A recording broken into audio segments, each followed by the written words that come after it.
Buenos días. Seguimos entonces en la escuela dominical haciendo el estudio sobre los beneficios que tienen leer, estudiar las escrituras. No solamente hacer una lectura, sino el beneficio que se tiene al ir escudriñando, analizando, reflexionando en la palabra de Dios. Y estamos entonces en las escrituras y el amor. Entonces habíamos dicho de que las escrituras nos benefician porque nos ayudan a discernir lo correcto del amor cristiano.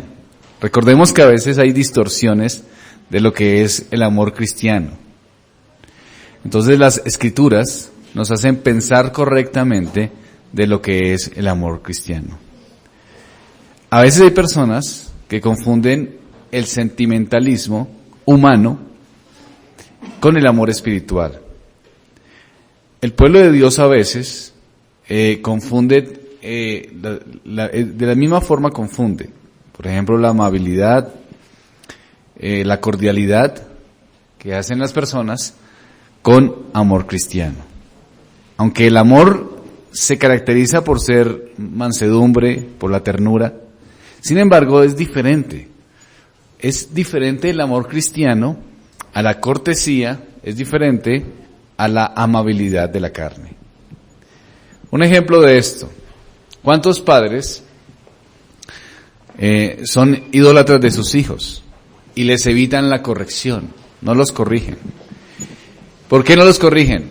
Porque tienen una falsa idea de que el afecto real, de que el amor real y la disciplina son incompatibles. Es decir, si yo amo a mi hijo y la disciplina es incompatible, no se pueden relacionar.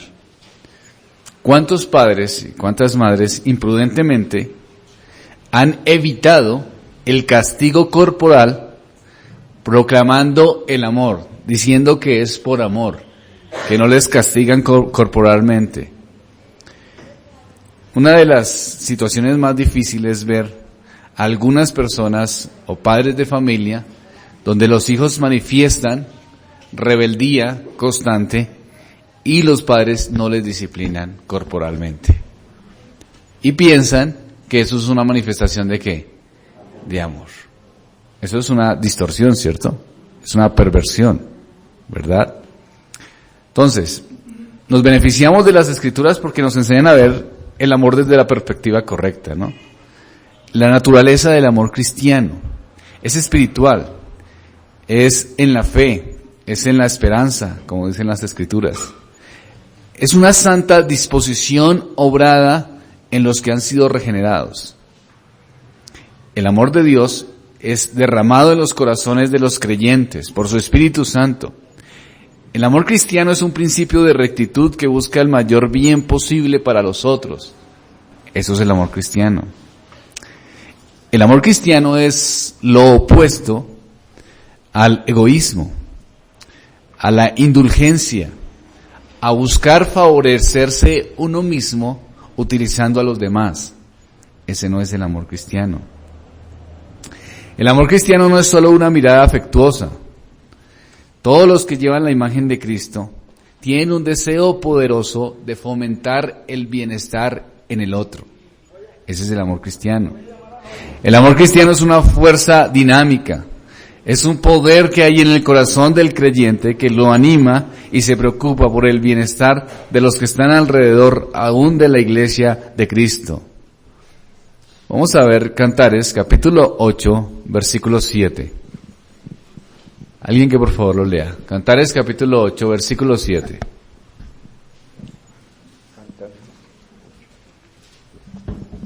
Cantares 8:7 dice: las muchas aguas no podrán apagar el amor, ni lo ahogarán los ríos.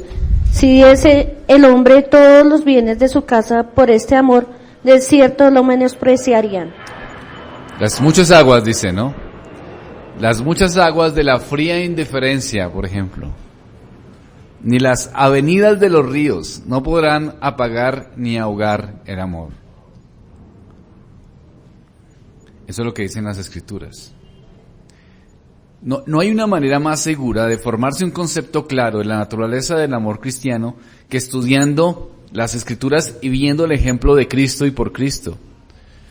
Cuando hacemos un estudio de quién es Cristo y su manifestación, vemos entonces que Él es la máxima expresión del amor. En los Evangelios nos dice quién es Él.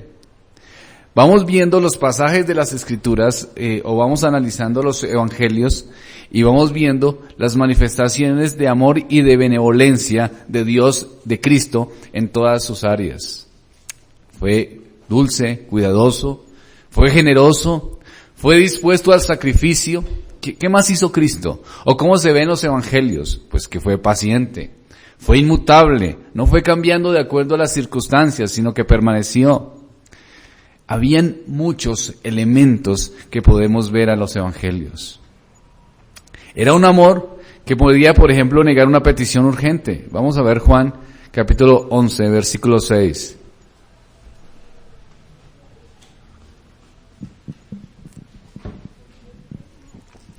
Juan capítulo 11, versículo 6.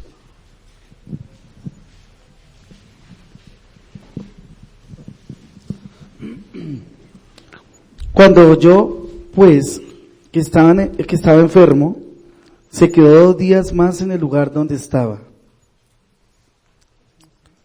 Juan 11, 6, ¿sí? Sí.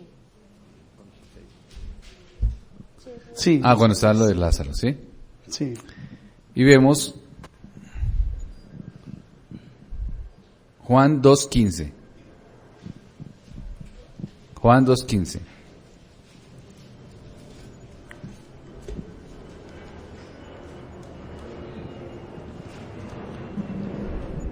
Juan 2:15 dice, y haciendo un azote de cuerdas, echó fuera del templo a todos, y las ovejas y los bueyes, y esparció las monedas de los cambistas, y volcó las mesas. Entonces, en Juan 11:6 vemos la situación con Lázaro, y estaba enfermo, Lázaro estaba enfermo, y lo llamaron, ¿cierto? Estaba María y su hermana, y Lázaro cuando oyó pues que estaba enfermo, se quedó 2 días más en el lugar donde estaba. Luego, después de esto, dijo a los discípulos, vamos a Judea otra vez. Entonces, ¿qué pasó en ese momento? Había una petición urgente, ¿verdad? Había una petición urgente. ¿Y cómo reaccionó ante esa petición urgente? El amor hace que él pueda negar una petición urgente, porque el amor es sabio en lo que es correcto y no necesariamente en lo que el otro piensa que necesita. Una persona puede hacer peticiones, ¿verdad? Y el amor puede negar esas peticiones. No es necesario que en pos del amor tengamos que aceptar cualquier cosa. Eso está en contra de los principios divinos. Es decir, el Señor Jesucristo dijo también que no, ahora no. Este no es el momento. Más adelante voy a ir, pero en este momento ¿qué? No. Es decir, Él amó, pero amó y el no también era parte de su amor. A veces la gente tiene una confusión de lo que es el amor y piensan que el amor es tener una disposición absurda al otro. Como que si le dicen a usted, tienen que venir ya, entonces tengo que ir ya. Si tengo que hacer esto ya, entonces tengo que hacerlo ya. Y no es así. ¿Me voy a entender? No es así. El amor aprende a decir no y da prioridad según ¿qué? Según su propia ¿qué? Sabiduría. En el caso de Jesús. También vemos entonces cómo el Señor Jesús echa mano del azote y disciplina a aquellos que estaban ¿qué? Vendiendo en el templo. Eso era una manifestación de amor. Él se enojó porque estaban profanando el lugar de Dios, el templo del Señor. Entonces, ¿qué hace? Quita las cosas de los cambistas, se enoja, ¿cierto? ¿Eso es una manifestación de amor? También es una manifestación de amor. Es decir, ir en contra de lo que está, ir en contra de lo que está, de las cosas que están en contra de Dios, de la blasfemia, de las malas cosas que están tratando de menoscabar el nombre de Dios, pues también eso es amor. Es decir, esto es incorrecto y tengo una ira santa porque están haciendo lo incorrecto, porque están atentando contra un Dios santo, contra un Dios bueno, contra un Dios misericordioso. Entonces, eso también es amor. Lucas 24:25.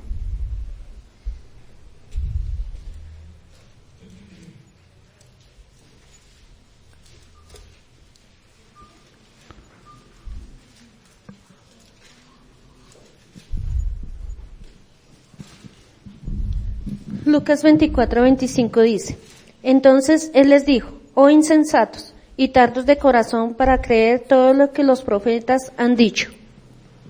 ¿A quién regañó? A sus discípulos. ¿Por qué los regañó? Porque dudaban. Y fueron algunos de los nuestros al sepulcro y hallaron así como las mujeres habían dicho, pero a él no le vieron. Ese es el contexto, ¿cierto? Entonces él les dijo, ¿qué les dice? Una exhortación. ¿O qué? Insensatos, tardos de corazón, para creer todo lo que los profetas habían dicho. Es decir, dudan, a pesar de que los profetas lo hablaron, a pesar de que yo mismo lo dije, a pesar de que esta es una realidad y que las mujeres lo vieron y vienen y no encuentran eso, porque estaban esperando que no fuese una realidad, sino que era una exageración de las mujeres o que estaba pasando otra cosa. Es decir, dudan. ¿Y qué les dice el Señor? Los exhorta claramente. Les dice, insensatos, tardos de corazón. Todas las muestras de los profetas habían hablado acerca del Mesías, de la resurrección y del poder de Dios en contra de la muerte, venciéndola. Y aquí estoy yo, y todavía ¿qué? ¿Dudan? Eso es amor, ¿verdad? Eso es amor. Si regaña severamente a sus discípulos por sus dudas, eso es un amor cristiano, es un amor especial, es el amor de Dios. ¿Sí notan la concepción clara del amor? No es el amor que nos ha vendido el mundo. Hoy en día tenemos que no decir nada para ofender, ¿no? Aún la predicación se ha vuelto una predicación ligera. No se puede decir de condenación, por ejemplo. Si decimos que existe condenación, que existe el infierno, entonces predicamos diciendo la realidad de la condenación. Pero algunas personas dicen, no, esa no es la manera de predicar, prediquemos el amor. Y uno dice, bueno, sí, por eso. Alertar a la gente y decirle, cuidado, que puede haber condenación, eso es una manifestación de amor, ¿verdad? Eso es una manifestación de amor. Pero la gente entiende manifestación de amor es decirles, ven a Cristo y mejorará tu vida. Y eso tampoco es verdad. Nosotros no sabemos si va a mejorarle la vida física, o se le va a quitar la enfermedad, o van a ganarse la lotería. Eso no sabemos, o van a tener mejor economía. Eso no lo sabemos. Lo único que sabemos es que predicamos el Evangelio porque hay que salvación, vida eterna, perdón de pecados, y serán liberados aquellos de ¿qué? Pues de la miseria y de la condenación. Entonces, una manifestación de amor, ¿qué es? Decir, cuidado, ¿cierto? Hoy en día, entonces, está distorsionado el amor, pero vemos en el Señor Jesucristo que exhortó fuertemente a sus discípulos porque dudaban, y Jesucristo es la máxima expresión de amor. Luego entendemos que la exhortación a los hermanos, cuando están dudando, cuando están alejándose de las Escrituras, es una manifestación de real cariño, de real amor. Eso es lo que estamos viendo. Mateo 23, versículo 13 al 33. Estamos tratando de ver el amor desde el punto de vista de las Escrituras y todas las características que tiene, y cómo a veces se malinterpreta el amor cristiano, ¿no? Mateo, capítulo 23, versículos del 13 al 33. 13. Mas hay de vosotros, escribas y fariseos, hipócritas, porque cerráis el reino de los cielos delante de los hombres, pues ni entráis vosotros, ni dejáis entrar a los que están entrando. Hay de vosotros, escribas y fariseos, hipócritas, porque devoráis las casas de las viudas, y como pretexto hacéis largas oraciones. Por esto recibiréis mayor condenación. Ay de vosotros, escribas y fariseos, hipócritas, porque recorréis mar y tierra para hacer un prosélito, y una vez hecho, le hacéis 2 veces más hijo del infierno que vosotros.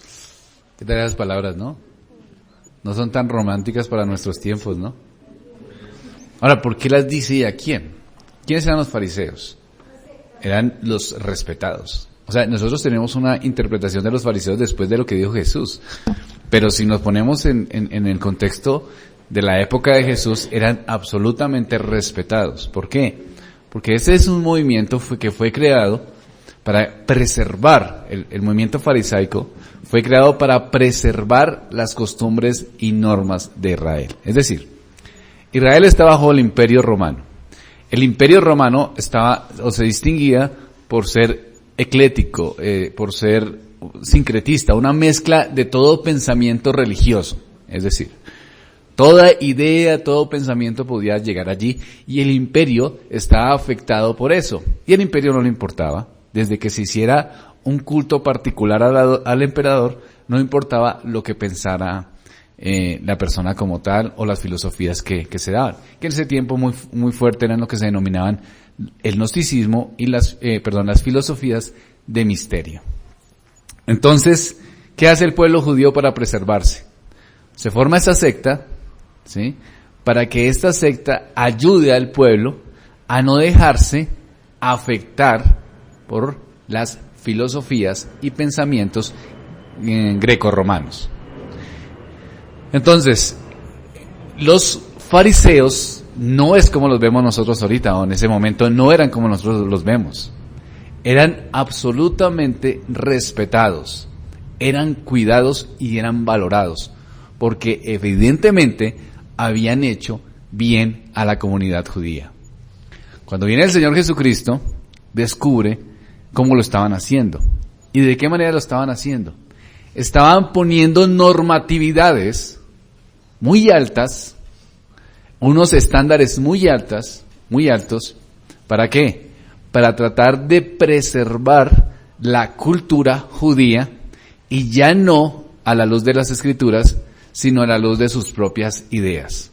Pero esto no es lo peor. ¿Qué es lo peor? Lo peor es que aunque tenían buenas intenciones en sus inicios, ya después empezaron a poner cargas que las Escrituras no ponen. Ese es el problema. Empezaron a poner cargas que la Biblia no dice que hay que hacer. Entonces ponían una cosa y otra y otra y otra y otra en relación al Día del Señor, en relación a muchos aspectos de lo que es santo y de lo que es profano, hasta el punto de que era insostenible. Entonces, como habían tantas cargas, ellos mismos no las llevaban. ¿Qué les dice entonces el Señor? Es una manifestación de amor lo que les dice. Pensemos en esto. Los más admirados, los reconocidos, los que estaban haciendo un bien, porque si usted piensa en el fariseísmo, sin el contexto histórico, usted va a pensar en el fariseísmo como si hubiera sido algo malo todo el tiempo. No, estaban haciendo un bien, pero ese bien se volvió mal cuando se alejó de las Escrituras y se volvió un bien de acuerdo a ¿qué? A sus propias ideas. Entonces ellos pensaron, bueno, pongamos normas a esto y pongamos normas. ¿Pero está en la Biblia? No, pero no importa, vamos a poner más y más normas, normatividades, una carga en la espalda muy fuerte que ellos mismos no cumplían. Ahora, son respetados, son reconocidos, la gente los admira por lo que estaban haciendo y ¿cómo los dice el Señor Jesucristo? Hipócritas. Tremendo, ¿no? ¿Será que eso es una manifestación de cariño? Tiene que ser. ¿Por qué? Porque les mostró su propia condición. Y al mostrarles su propia condición, entonces ellos podían ver lo que estaban haciendo mal. Eso también es amor cristiano. El amor cristiano es noble, el amor cristiano es tierno, pero el amor cristiano también dice lo que tiene que decir cuando se está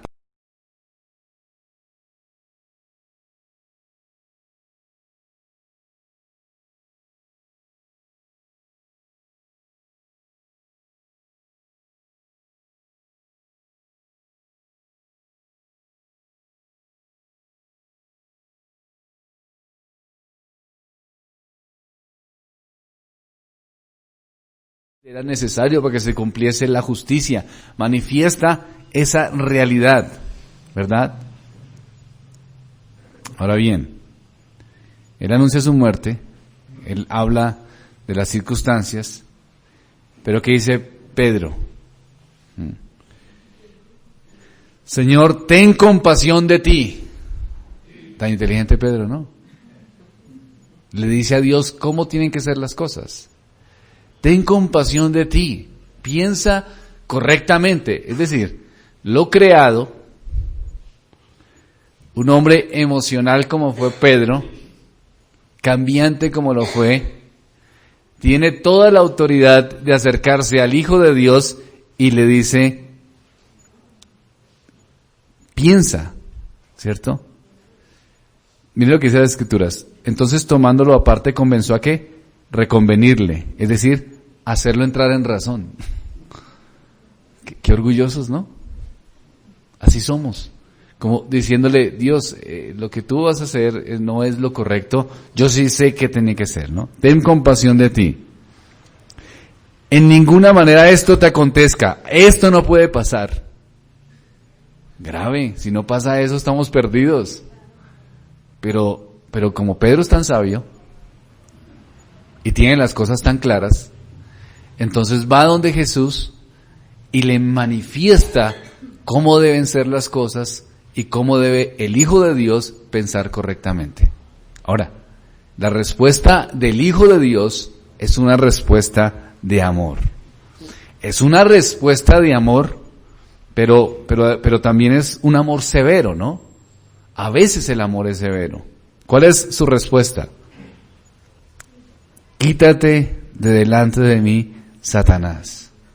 No es que él fuera Satanás, sino que en ese momento estaba siendo utilizado por Satanás. Estaba diciendo las palabras de Satanás. Y las palabras de Satanás, ¿cuál eran? Pues que no le acontezca esto. Y si no acontece eso, pues no hay salvación. Y si no hay salvación, pues no hay esperanza para los caídos. Y entonces no estaríamos aquí predicando el Evangelio de Cristo. Era menester, era necesario que Dios obrara. Y le dice algo más, me eres tropiezo. Ahora, ¿cuál es la razón? Porque no pones la mira en las cosas de Dios, sino en ¿qué? En la de los hombres. Piensas según tus criterios. El amor de Dios es sagrado, es fiel, nos hace pensar correctamente, porque es un amor que no viene de la maldad, sino de un corazón absolutamente santo. Y por eso, aunque a veces nos reprende nuestras dudas, o a veces dice que no, porque también dice que no, pero a veces también es severo, pero a veces también es airado. Es decir, el amor de Dios no es el amor que sale de las ideas humanistas, sino que es un amor espiritual, perfectamente santo. Es una comunicación divina. Miren lo que dice 1 de Juan 3:14.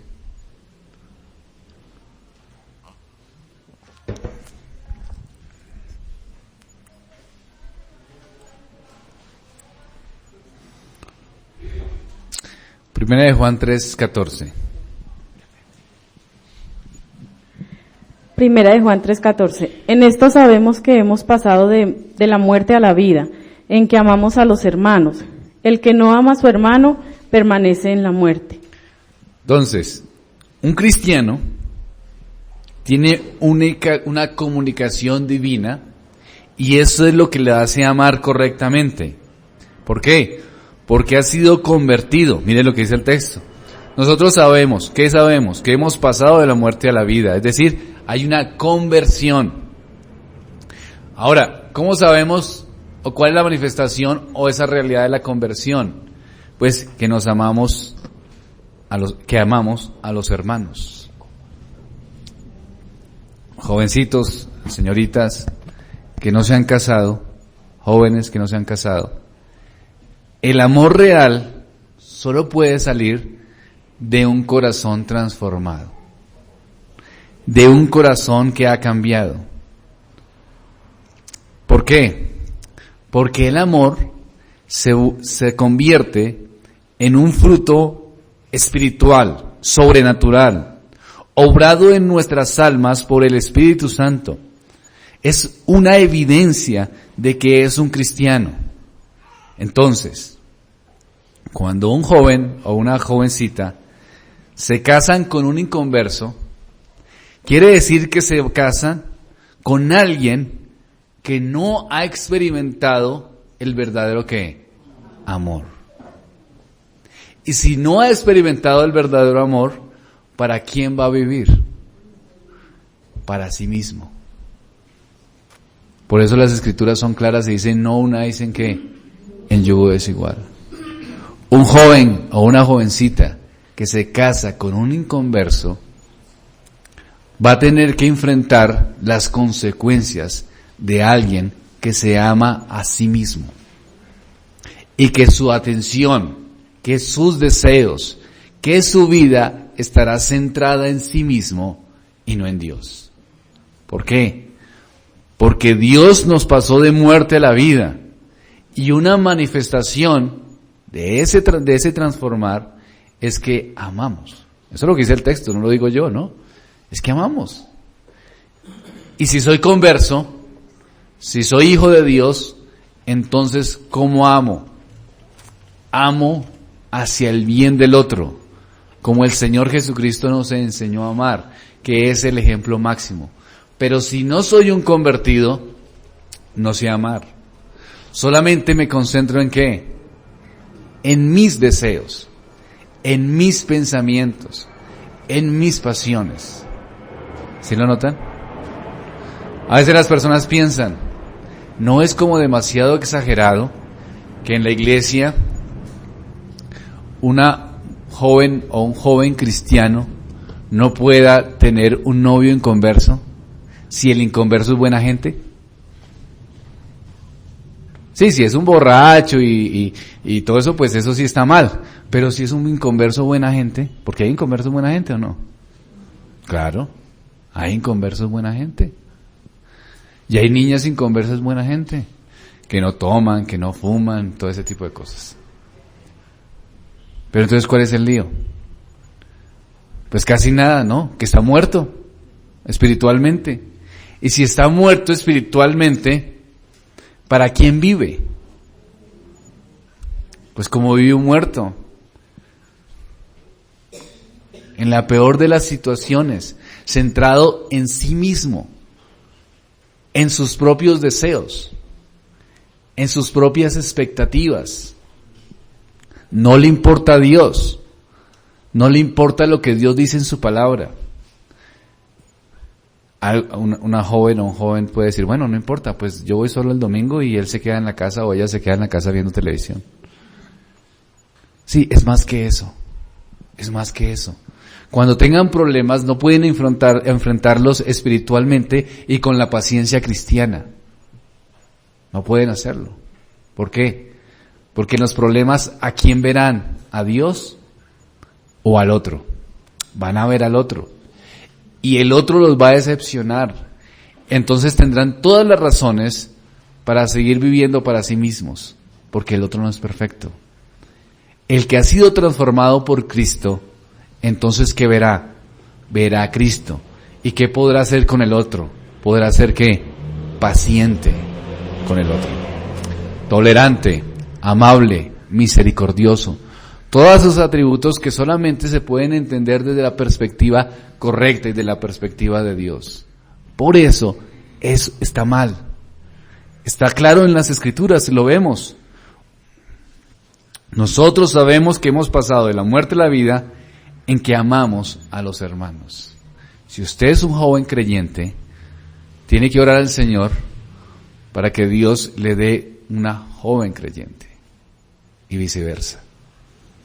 Pero si se deja llevar por los deseos, por las pasiones, por los pensamientos, por las charlas, por el buen ambiente, por el chiste, por el agrado de la comunión que se da en los diferentes sitios y eventos y lugares, pues entonces eso pasará y después se quedará con un hijo de Satanás. Eso es lo que se quedará, con un hijo de Satanás o una hija de Satanás. Una hija de Satanás que de pronto no tome. Pero será centrado básicamente en sus propios deseos. Y cada año, cada momento, como lo hemos visto en los hermanos, en las hermanas que se han casado antes de ser cristianos, que se casaron con personas inconversas y después vienen a la fe, vamos a ver ese sufrimiento. El matrimonio de por sí es aflicción de la carne, como dice Pablo. Imagínense ustedes sin una misma fe. Es un acto de crueldad permanente, ¿no? Con momentos de cariño, momentos de cierta tranquilidad, pero en lo esencial, no poder compartir la fe, la oración y la perseverancia es un acto de sufrimiento.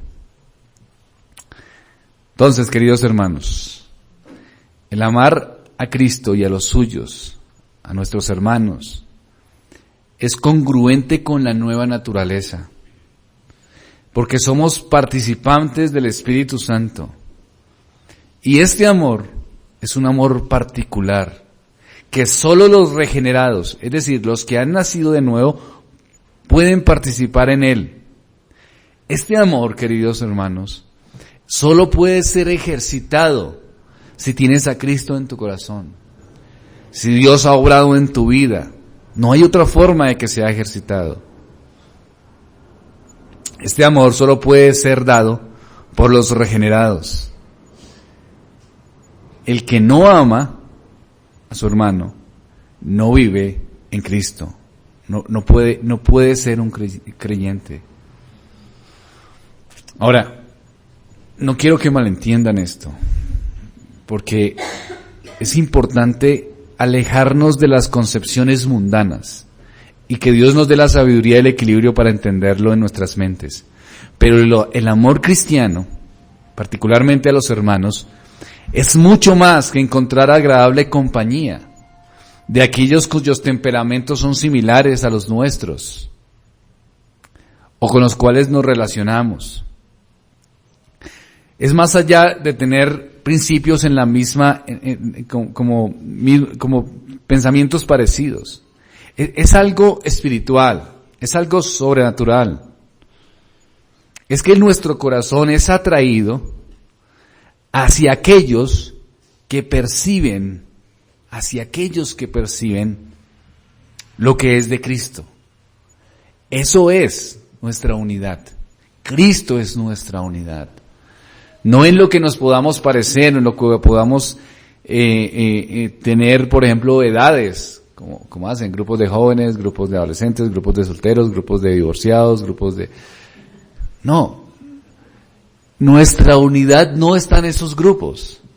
Puede ser alguien mayor, un señor mayor, que pueda tener buenas conversaciones con un joven. ¿Por qué? Porque tiene una unidad. ¿Cuál es la unidad? Cristo es nuestra unidad, ¿cierto? Esto es lo que es nuestra unidad. Si es nuestra unidad Cristo, entonces es porque tenemos la imagen de Dios en nuestros corazones.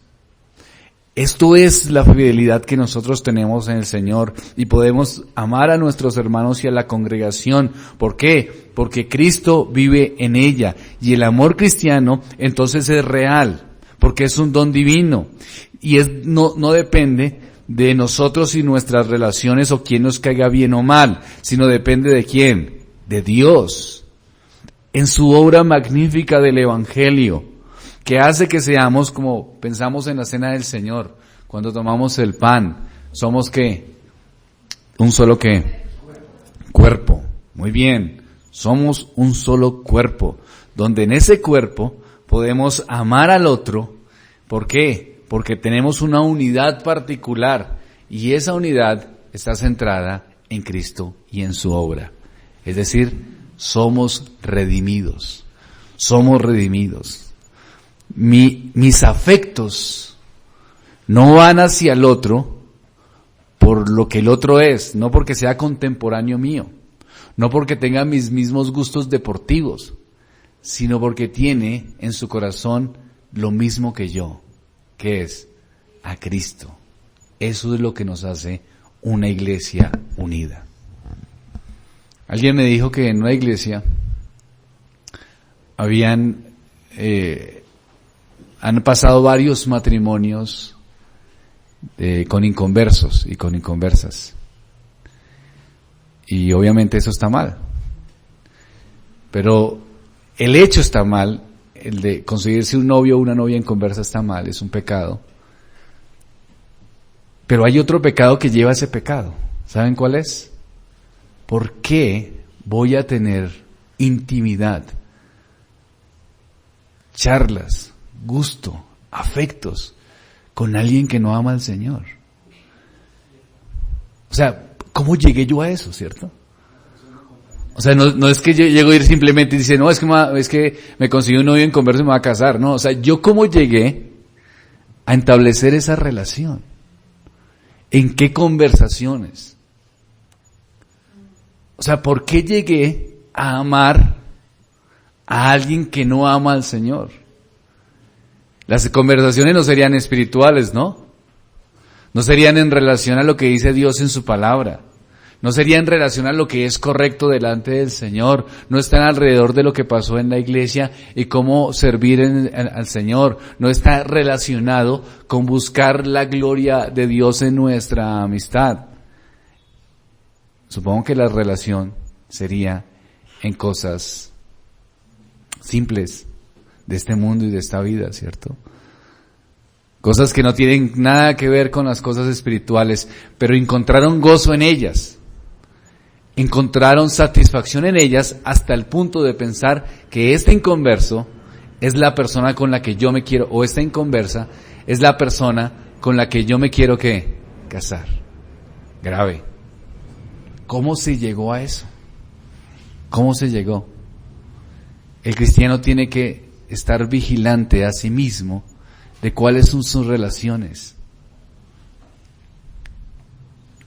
Una persona que sea un cristiano y tenga su mejor amiga o su mejor amigo para ayuda o para intimar en sus circunstancias, y que sea un inconverso. Algo está pasando, ¿verdad? Algo está pasando en el creyente, porque puede encontrar que a la persona que de pronto le quiere contar sus temores, sea un inconverso. ¿Será que un inconverso puede darle un consejo a la luz de Dios? Podrá decir cosas muy interesantes, pero no así. Entonces, lo real, lo que es divino, es que Dios transforma nuestra naturaleza y nos enseña a amar correctamente. Y ya nuestro amor no es un amor egoísta, sino es un amor que quiere glorificar a Dios. Y nosotros como pueblo, entonces glorificamos al Señor a través del amor. Y ya entonces las concepciones del mundo que se han metido a la iglesia, ¿verdad? Tratando de formar grupos y hacer una iglesia separada para que las personas entonces puedan identificarse entre sí según edades, rangos o circunstancias. Y no se permite entonces la manifestación del amor correcto desde la perspectiva divina. La perspectiva divina es la nueva naturaleza que tenemos en el Señor. Entonces, nos beneficiamos de las Escrituras Cuando ponemos en práctica el amor cristiano, esto se hace no tratando de complacer a los otros, porque eso no es amor. Si yo vivo tratando de complacer a los otros, eso es un profundo egoísmo. Eso es tratar de que los otros me vean como yo quiero que me vean y que se centre todo en mí. Y eso será el gran fracaso. ¿Por qué? Porque nunca podremos satisfacer a otros desde lo que somos. Si usted vive para tratar de complacer a otros y usted piensa que eso es amor, va a fracasar. Porque el mundo tiene unos estándares de exigencia absurdos. Es decir, nunca somos suficientes para el mundo. Nunca, ¿verdad? Nunca. Por mal que usted se esfuerce, no, pero le falta. Pero es que no, pero es que todavía no, pero esto y lo otro, ¿cierto? Entonces, ¿cómo se ve el amor? No en que tratamos de complacer a los otros o congraciarnos con ellos, sino cuando procuramos su bien. Eso es el amor cristiano. Y su bien a veces es decir no. A veces su bien es manifestar con autoridad la hipocresía en su corazón. A veces su bien es también animarles, claro está. Depende de lo que Dios vaya orando y vaya guiándonos, ¿no? Eso es Dios. Dios se ha mostrado, Dios se ha revelado. Y es necesario que nosotros estudiemos las Escrituras para amar correctamente. Y eso es lo que hace el Señor. Tengan cuidado, queridos hermanos. Jóvenes, tengan mucho cuidado, porque el mundo está lanzando constantemente, Satanás y el mundo, dardos, diciéndoles qué es el amor. Y empezamos a creer que el amor son cosas que a Dios no le agradan, como por ejemplo lo que estábamos hablando hoy, todo ese sentimentalismo, todas estas situaciones sin pensar en el bien en el otro, ni lo correcto. Pensar que el amor también está centrado en hacer ciertas cosas, en ser complacientes, en no confrontar el pecado, en no decir que no. Tantos padres con hijos tan difíciles hoy día, ¿no? Tan difícil, lo digo como docente, ¿no? Y cuando reúno a padres en mi oficina, les digo, ¿tú lo disciplinas? Sí, claro, cuando se porta muy mal, no le doy un dulce ese día. Las disciplinas sin sentido, hacen escándalos, no los dejan dormir en las noches, son mal educados. ¿Y eso es producto de qué? De una incomprensión de lo que es que el amor. Oremos al Señor. Padre de los cielos, gracias porque has sido bueno, Señor, y las Escrituras también nos van mostrando, nos muestran cómo amar correctamente y cómo es esa nueva naturaleza que tenemos en Cristo Jesús, la que nos enseña a amar. Gracias, Señor, porque antes solo vivíamos buscando personas con que nos identificáramos para hacer cosas de pronto que en sí mismas no son malas, pero a veces nuestro amor era más en relación con la identificación y no con la esencia de lo que somos. Y la esencia de lo que somos es Cristo y la nueva naturaleza. Y nuestro amor al otro es por su bien. ¿Por qué? Porque tiene la imagen de Cristo. Es mi familia porque ha sido lavado por su sangre. Eso es el amor cristiano. Ayúdanos y guíanos a amar sin egoísmo, a amar sin centrarnos en nuestros propios deseos y amar correctamente. Te lo pido en Cristo Jesús. Amén.